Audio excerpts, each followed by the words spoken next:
আমরা এর মধ্যে আপনার ইন্ডিয়াতে গেছি আমার শ্বশুরবাড়িতে, সেখান থেকে আমরা দিল্লি, আগ্রা, আজমের শরীফ এইগুলো বেড়াতে গেছি, বাচ্চাদের নিয়ে গেছি। আপনি তো একটা সময় যখন আপনার শ্বশুর মন্ত্রী হলেন, আপনারা ঢাকায় চলে আসলেন আপনার দুই কন্যাকে নিয়ে, তখন মির্জা ফখরুল একাই ঠাকুরগাঁতে ছিলেন। সেই স্ট্রাগলের গল্পটা শুনতে চাই। আমার মনে আছে ঠাকুরগাঁতে তখন আমার শ্বশুর আমাকে বললেন যে, ও বলল যে দেখো ঢাকায় গিয়ে যদি শ্যামাসুমিকে ভর্তি করতে পারো তাহলে তোমরা গিয়ে ঢাকাতেই মেয়েদেরকে ভর্তি করলে, ওখানেই থাকলে। তহলির কাছে ভর্তি করে দিলাম। তারপর আমি শ্বশুরের কাছেই ছিলাম আমরা, যার জন্য আমাদের কোনো অসুবিধা কখনো হয়নি। সকালে উঠেই আমি নিয়ে যেতাম দুই মেয়েকে, স্কুলে নিয়ে যেতাম, ওখান থেকে নিয়ে আসতাম। এইভাবে কেটে গেছে জীবন। শ্বশুরের যখন টার্ম শেষ হয়ে গেল, উনি যখন চলে গেলেন, তখন আমরা ইন্দিরা রোডে একটা ছোট ফ্ল্যাট অ্যাপার্টমেন্ট একটা ভাড়া নিলাম। তারপরে আমার দুই মেয়েকে নিয়ে আমি ওখানে থাকতাম এবং সেখানে বাজার করা থেকে শুরু করে মানে ওই জুতা সেলাই থেকে চণ্ডীপাঠ যা বলে সেটাই তখন করতে হতো আমাকে। কারণ ওকে তো বেশিরভাগ সময় ও যেহেতু ওখানকার চেয়ারম্যান ছিল ওখানেই থাকতো, হয়তো 15 দিন 20 দিন পরে আসতো, এসে 2-3 দিন থেকে আবার চলে যেতে হতো।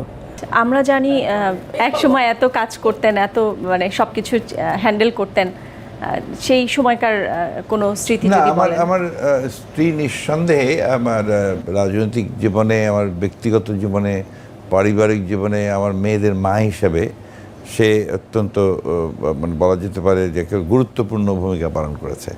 এবং সে না হলে আমার পরিবারে আমার মেয়েরা যে আজকে উচ্চশিক্ষিত হয়েছে, লেখাপড়া করেছে, তাদের বিয়ে হয়েছে এবং সেটেলড, এটা ডিফিকাল্ট হতো আর কি। আর আমি তো আপনার আসলে basically I M A bohemian type man. আমি রাজনীতিই করেছি, আপনার অন্য কোনো কিছুতে খুব বেশি আমার মনোযোগ ছিল না, যার ফলে বৈষয়িকও ছিলাম না কোনো দিন আর কি। তো এর মধ্যে সে কাজ করেছে, চাকরি করেছে, সংসার সামাল দিয়েছে, এগুলো নিঃসন্দেহে আপনার আমাকে ভীষণভাবে সাহায্য করেছে। I am grateful to her আর কি ফর দ্যাট। আর স্মৃতি তো আপনার এই 40 বছরের বেশি হয়ে গেল না আমাদের? 45 অনেক স্মৃতি, বহু স্মৃতি। এর মধ্যে স্পেশালি সুনির্দিষ্টভাবে বের করাও খুব কঠিন আছে। তারপরেও আমি বলবো যে যখন আমরা একসাথে হতাম সবাই মিলে, এটা একটা ভালো সৃষ্টি ছিল। আর যখন বাইরে বেরোতে যেতাম আপনার, আমরা এর মধ্যে আপনার ইন্ডিয়াতে গেছি আমার শ্বশুরবাড়িতে, সেখান থেকে আমরা দিল্লি, আগ্রা, আজমের শরীফ এইগুলো বেড়াতে গেছি, বাচ্চাদের নিয়ে গেছি। সেগুলো তো আপনার নিঃসন্দেহে সুখকর স্মৃতি।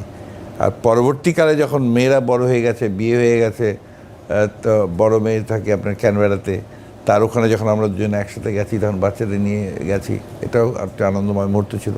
আমার ছোটো মেয়ে এখানে থাকে, তাকে নিয়ে আমরা মাঝে মাঝে বাইরে যাই, সেটা ভালো লাগে। আর ওরা যখন আসে একসাথে তখন সেই মুহূর্তটা আপনার সবচেয়ে সুন্দর মুহূর্ত। যেমন এখন আমার বড় মেয়ে এখানে আছে, আমার ছোটো মেয়ে আছে, আমার নাতি নাতনিরা আছে। এটা নিঃসন্দেহে পারিবারিকভাবে আমাদের জন্য একটা অত্যন্ত আনন্দময়, কিন্তু কষ্ট হয় যে ওদের সময় খুব কম, ও মাত্র 20 দিনের জন্য এসে আবার চলে যাবে। আপনার নাতনিকে তো আমরা আমাদের আড্ডায় পেতে পারি।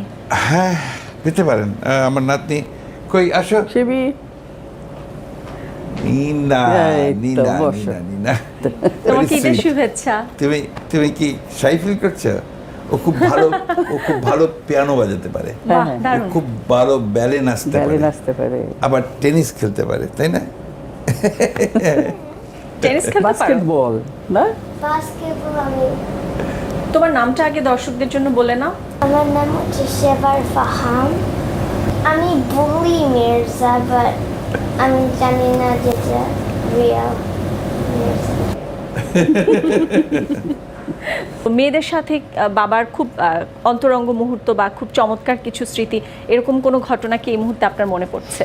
চমৎকার স্মৃতি। আমার একটা কথা বেশি মনে পড়ে, যখন ওদের মানে জ্বর হতো, আমার হাজবেন্ড আমার উপর আস্থা রাখতে পারতো না। সে তখন আমাকে সরিয়ে দিয়ে পানি নিয়ে এসে নিজেই মাথার মধ্যে পানি সারা রাত সে পানি দিত মাথায়। এটা খুব মনে পড়ে আর কি, ছোটোবেলায় ওরা যখন ছোট ছিল তখন। যেহেতু আপনি একসময় মঞ্চ নাটক করতেন, কবিতা আবৃত্তি করতেন, একটা কবিতা শুনতে চাই। সেটা পুরনো কথা, এখন ওই কবিতা শুনলে আপনাদের ভালো লাগবে না? অবশ্যই ভালো লাগবে। কণ্ঠ নেই, সে আবেগও নেই, স্বাভাবিক। আমি একটা কবিতা প্রায় আপনার কোট করি বিভিন্ন সময় বিভিন্ন জায়গায়, যেটা আমার খুব পছন্দ হয়, যে রবীন্দ্রনাথ ঠাকুরের দুঃসময়। যদিও সন্ধ্যা আসিছে মন্দ মন্থরে, সব সঙ্গীতে গেছে ইঙ্গিতে থামিয়া, যদিও সঙ্গী নাহি অনন্ত অম্বরে, যদিও ক্লান্তি আসিছে অঙ্গে নামিয়া, মহা আশঙ্কা জপিছে মৌন মন্তরে, দিকে দিগন্ত অবগুণ্ঠনে ঢাকা, তবু বিহঙ্গ ওরে বিহঙ্গ মোর, এখনই অন্ধ